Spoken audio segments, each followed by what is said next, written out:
Hey guys, it's Dad with Dad's Guide to Adulting. I hope you're doing well and that you're having a great day.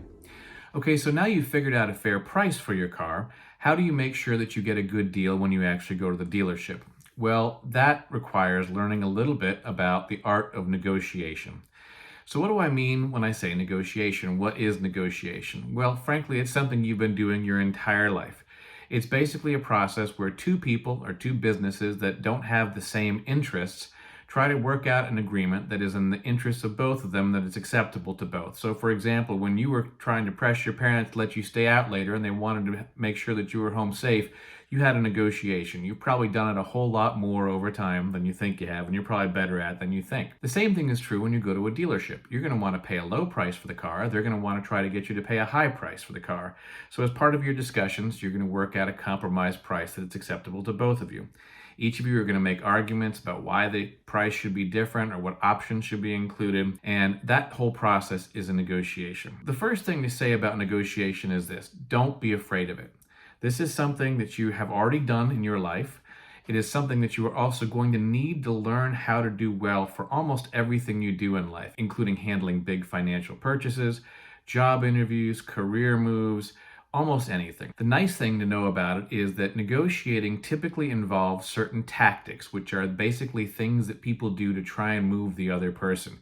The same tactics tend to be applied in lots of different situations, and if you can recognize them when they are happening, that's to your advantage, and you may be able to use them for your own benefit as well. If you are able to, I highly recommend that at some point in your early life you take a course on negotiating. Sometimes they're offered at schools. There are a couple of online courses that I think are fairly good, and in addition, you can also go buy books on negotiating, but it is well worth the time. Will save you a lot of money later in life as you make bigger financial decisions knowing some of these skills. The good news about negotiating is also that you don't need to know everything. A little bit of knowledge goes a long way. So when you go to buy a car at a car dealership, you're going to be dealing with salespeople who are trained in the art of negotiation. This is their professional job. They know how to do it. They know a variety of tactics to use to try to get you to pay more for the car or get a better deal for them. Most of the tactics are ethical. Sometimes they are not. You need to be able to recognize what is happening and be able to counter it with your own arguments. So let's talk about a few of the common issues and tactics that you're likely to see when buying a car from a dealership or dealing with other business transactions. First, someone may claim that they may have better information. So for example, one common tactic that they will use is to try to convince you that you're just wrong on the facts. They'll basically tell you after you make an offer, and look, nobody is selling cars for that price. And they'll basically try to convince you that because they do this every day, they know more than you do. If you've done your homework and you've gone online and looked for comparable prices for cars in your neighborhood, you should be able to refute that pretty easily. You'll be able to know what the fair price is for the car and shut it down. What that highlights is also the importance of doing your research before you go in to negotiate a business deal. The more facts you have, the more information you have at your disposal, the better off you will be to shut down anybody claiming that they have better information. That's tactic number one. Another very common tactic is using silence. One of the things that we all do is engage in conversations every day, and we know about awkward silences.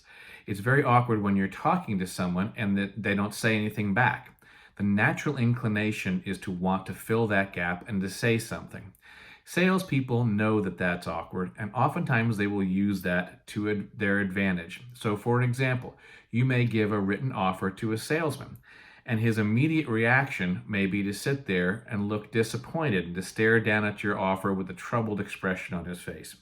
Truth of the matter is, he or she's probably very happy to get your offer because it shows that you're a serious buyer, but they are trained to sit there and make you doubt yourself by not responding immediately. They are also trained to let you speak first, and one of the natural inclinations is, well, if it's not a good enough offer, I'd always be willing to bump it up a little bit if necessary. If they get you to talk first and they get you to respond that way, they've already won. But the impression that the salesman is creating is not the truth. They're probably very happy to get an offer. Be careful when they remain silent. Don't feel the need to talk first, and don't let them doubt yourself and make you move by just sitting there and doing nothing. Another common tactic is the good cop, bad cop routine. That expression comes from criminal cases when you have two cops that are interviewing a suspect.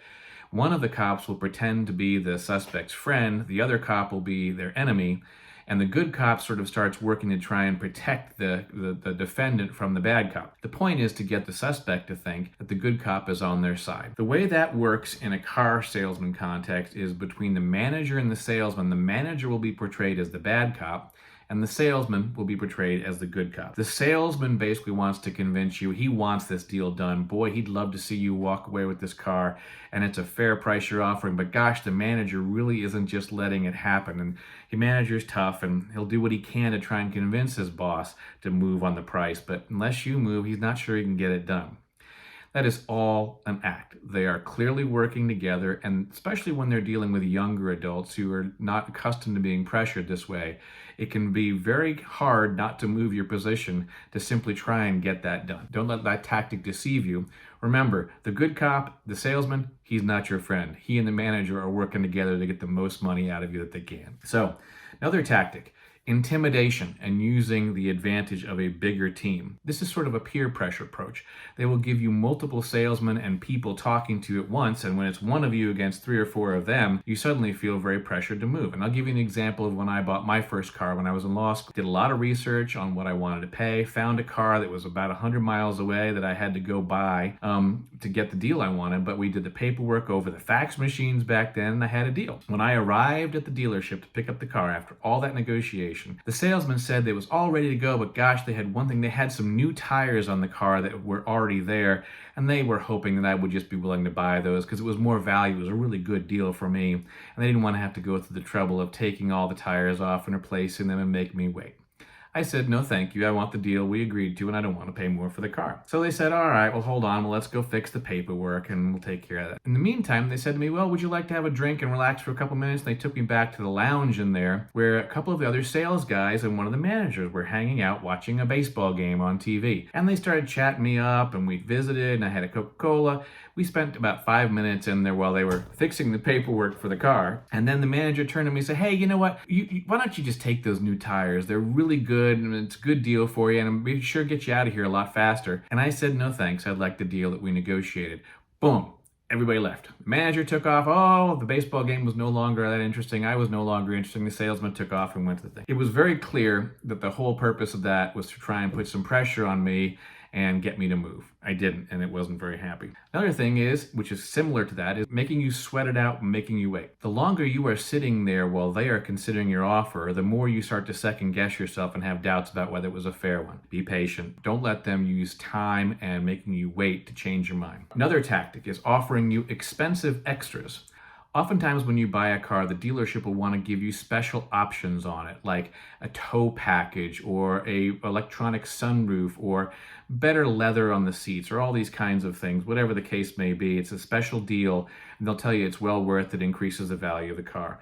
Oftentimes those options are really heavily charged. They're more expensive than they need to be, and you really don't need them. So don't let them convince you that you want them after you've already made a decision what car you want. Another tactic is annoyance and using attitude.